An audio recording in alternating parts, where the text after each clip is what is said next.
नमस्ते मेरे प्यारे दोस्तों, आज मैं आपको सुनाऊंगी मुंशी प्रेमचंद उपन्यास गोदान भाग 2। सेमरी और बेलारी दोनों अवध प्रांत के गांव हैं। जिले का नाम बताने की कोई जरूरत नहीं। होरी बेलारी में रहता है, राय साहब अमरपाल सिंह सेमरी में। दोनों गांवों में केवल 5 मील का अंतर है।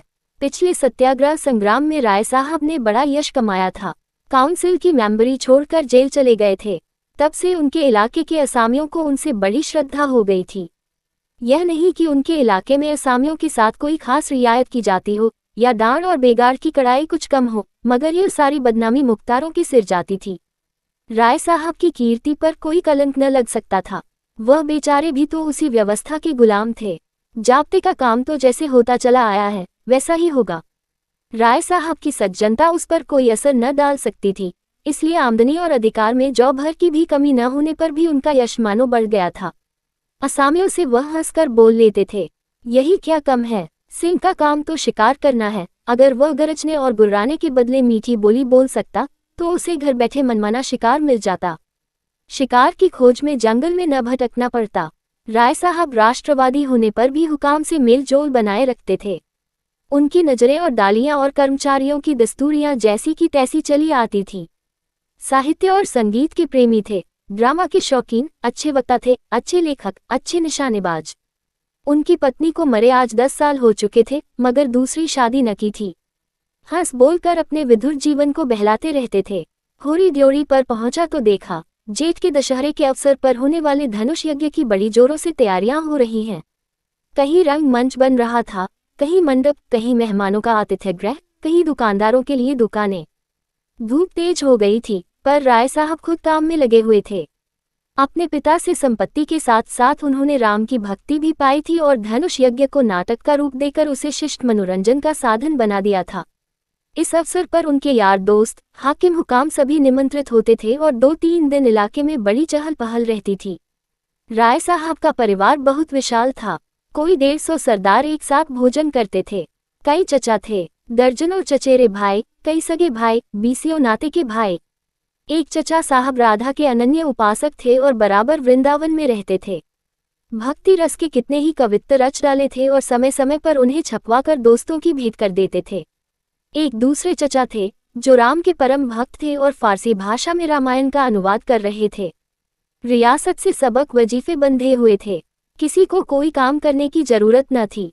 होरी मंडप में खड़ा सोच रहा था कि अपने आने की सूचना कैसे दे कि सहसा राय साहब उधर ही आ निकले और उसे देखते ही बोले, अरे तू आ गया होरी, मैं तो तुझे बुलवाने वाला था। देख, अब कि तुझे राजा जनक का माली बनना पड़ेगा।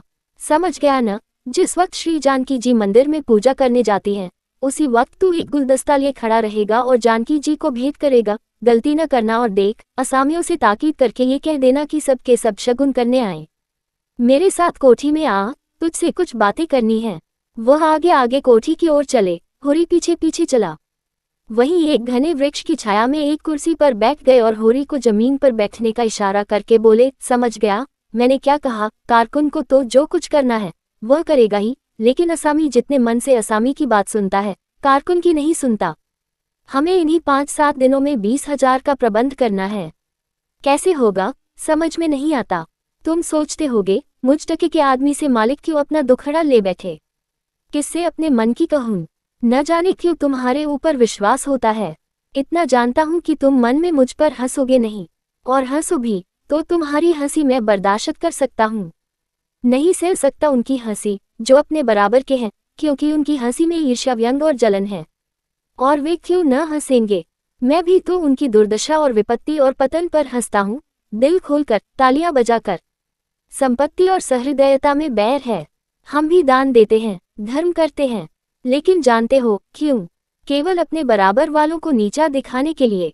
हमारा दान और धर्म कोरा अहंकार है, विशुद्ध अहंकार। हम में से किसी पर डिग्री हो जाए, कुर्किया जाए, बकाया मालगुजारी की इल्लत में हवालात हो जाए, किसी का जवान बेटा मर जाए, किसी की विधवा बहू निकल जाए, किसी के घर में आग लग जाए, कोई किसी वेश्या के हाथों उल्लू बन जाए या अपने असामियों के हाथों पिट जाए, तो उसके और सभी भाई उस पर हंसेंगे, बगले बजाएंगे, मानो सारे संसार की संपदा मिल गई है, और मिलेंगी तो इतने प्रेम से जैसे हमारे पसीने की जगह खून बहाने को तैयार हैं।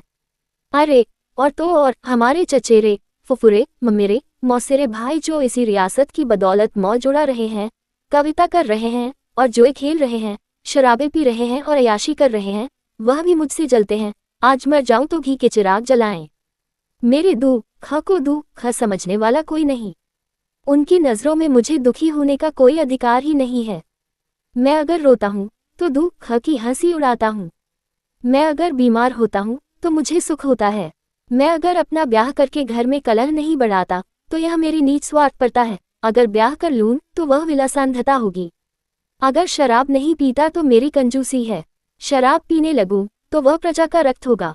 अगर अय्याशी नहीं करता तो अरसिक हूँ। अय्याशी करने लगूं तो फिर कहना ही क्या। इन लोगों ने मुझे भोग विलास में फंसाने के लिए कम चालें नहीं चली और अब तक चलते जाते हैं।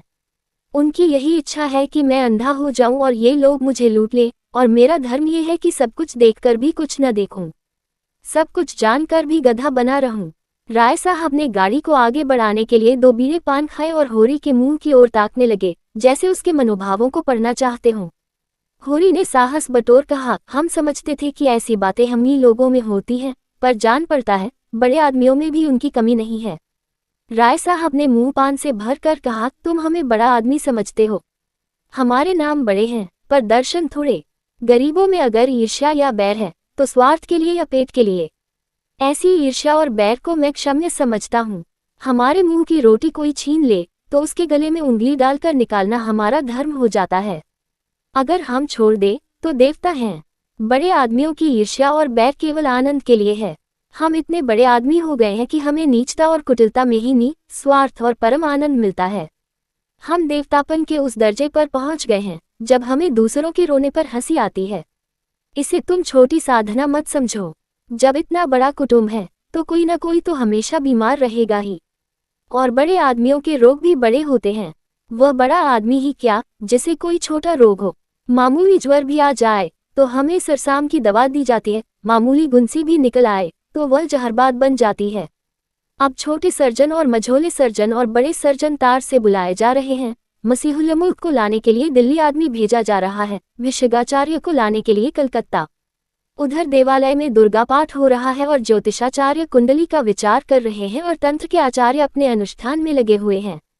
राजा साहब को यमराज के मुंह से निकालने के लिए दौड़ लगी हुई है। वैद्य और डॉक्टर इस ताक में रहते हैं कि कब इनके सिर में दर्द हो और कब उनके घर में सोने की वर्षा हो। और ये रुपए तुमसे और तुम्हारे भाइयों से वसूल किए जाते हैं भाले की नोक पर। मुझे तो यही आश्चर्य होता है कि क्यों तुम्हारी आहों का दावानल हमें भस्म नहीं कर डालता, मगर नहीं, आश्चर्य करने की कोई बात नहीं। भस्म होने में तो बहुत देर नहीं लगती, वेदना भी थोड़ी ही देर की होती है। हम जो और अंगुल अंगुल और पोपो भस्म हो रहे हैं। उस हाहाकार से बचने के लिए हम पुलिस की, हुकाम की, अदालत की, वकीलों की शरण लेते हैं और रूपवती स्त्री की भांति सभी के हाथों का खिलौना बनते हैं। दुनिया समझती है हम बड़े सुखी हैं।